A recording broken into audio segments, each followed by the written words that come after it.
ख्वाजा सुहेल मंसूर साहब से मैं उनकी जानिब चलूँगी। ख्वाजा साहब, ये हवाई बातें, वो कह रहे हैं कि हम हवाई बातें नहीं करते, हमारी तो परफॉर्मेंस है। माजी की अगर परफॉर्मेंस उठा के देखी जाए, हवाई बातें हम करने नहीं आए, और जब आएंगे तो पूरे फॉर्मूले के साथ आएंगे कि किस तरह से मईशत को ठीक कर रहे हैं। तो ये कब आएगा इनका मंशूर? और दूसरा ये कि ये हवाई बातें होती हैं क्या पीपल्स पार्टी की जानिब से? बिस्मिल्लाहिर्रहमानिर्रहीम। देखें, हम तो अपना मंशूर जो है बिलावल भुट्टो साहब जो हैं गली गली मोहल्ला मोहल्ला इलाके इलाके जाके दे रहे हैं, और हम मंशूर बनाकर लॉन्ग टर्म पॉलिसी के ऊपर पहले से आए हैं। जहाँ तक रहा मुस्लिम लीग नून का ताल्लुक, उन्होंने 18 महीने में क्या डिलीवर किया, अपने टाइम में क्या डिलीवर किया, वो खुद अपने से सवाल करके पूछ लें। मुल्क की मईशत को कहाँ लेके चले गए। उसके बाद 18 में जो एक सिलेक्शन हुई, उसने क्या तबाही की और क्या बर्बादी की। तो मैं समझता हूँ कि मुस्लिम लीग नून को 4 बार, चौथी बार की जो ख्वाहिश है वो एक तरफ रख देनी चाहिए। और बल्कि मैं तो ये कहूँगा कि देखें, जब बाप बूढ़ा हो जाता है तो बेटे को ही आगे लाता है।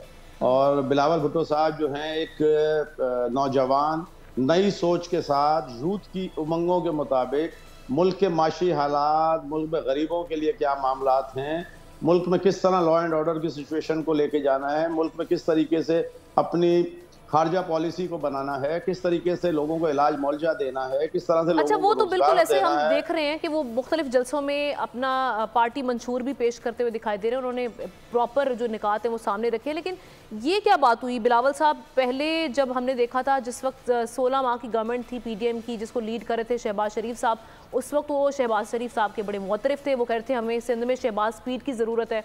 और अब वो आज कह रहे हैं कि शोबाजियाँ नहीं चलेंगी। ये इशारे शहबाज शरीफ साहब पर वो हमले कर रहे हैं। अब उस वक्त तो वो कह रहे थे कि हमें उनसे सीखने की ज़रूरत है। देखिए, उस वक्त इमरान खान नियाजी जो हैं वो मुल्क को एक तबाही की तरफ ले जा रहे थे और मुल्क के टुकड़े कराने की पोजीशन में आ गए थे। उन्होंने पूरी हमारी जो है फॉरेन जो ताल्लुकात थे इंटरनेशनल कंट्रीज़ या जो बाहर ममालिक थे, उनसे ताल्लुकात को तबाह बर्बाद कर दिया था। IMF के हम शिकंजे में आ चुके थे। इसीलिए वज़ीर ख़ारजा का उन्होंने ओहदा लेके वो सारे मामलात को सुधारा। और सर, ओहदा तो ले लिया, लेकिन तारीफ भी तो कर रहे थे ना, अल्फाज भी तो मैटर करते हैं। उस वक्त वो कह रहे थे कि जब वो शहबाज शरीफ साहब कराची में आए, सिंध में तशरीफ लाए, उन्होंने कहा कि इनसे सीखना चाहिए हमें, शहबाज स्पीड की ज़रूरत है सिंध में, इस स्पीड से काम करने की ज़रूरत है। मैं आज अब वो शोबाजियाँ कह रहे हैं। नहीं, देखें, वो नवाज शरीफ के लिए शोबाजी का लफ्ज़ इस्तेमाल हुआ, शहबाज शरीफ के लिए नहीं हुआ। क्योंकि नवाज शरीफ साहब चौथी बार जो हैं वो वज़ीर आज़म बनने के ख्वाहिशमंद हैं। और देखिए, जो अच्छे काम हुए वो बिल्कुल अच्छे हैं, लेकिन हम ये चाहते हैं कि इस मुल्क के लिए, और फिर सबसे बड़ी बात जो है, अगर आप पाकिस्तान की सबसे बड़ी जमात की बात करते हैं, अगर मुस्लिम जमात हूँ, तो मुझे एक बात बताइए, इनको 16-15 इत्तेहाद दोबारा करने की ज़रूरत क्यों पड़ी? यहाँ कराची में MQM से इत्तेहाद हो रहा है, वहाँ PDM में से इत्तेहाद हो रहा है, फजलुर रहमान से इत्तेहाद हो रहा है, और डिफरेंट पार्टियों से इत्तेहाद हो रहा है। और हम इत्तेहाद में इसलिए नहीं जा रहे कि हमें ये पता है कि इंशाअल्लाह ताला सिंध और फेडरल की सबसे बड़ी जमात हम हैं।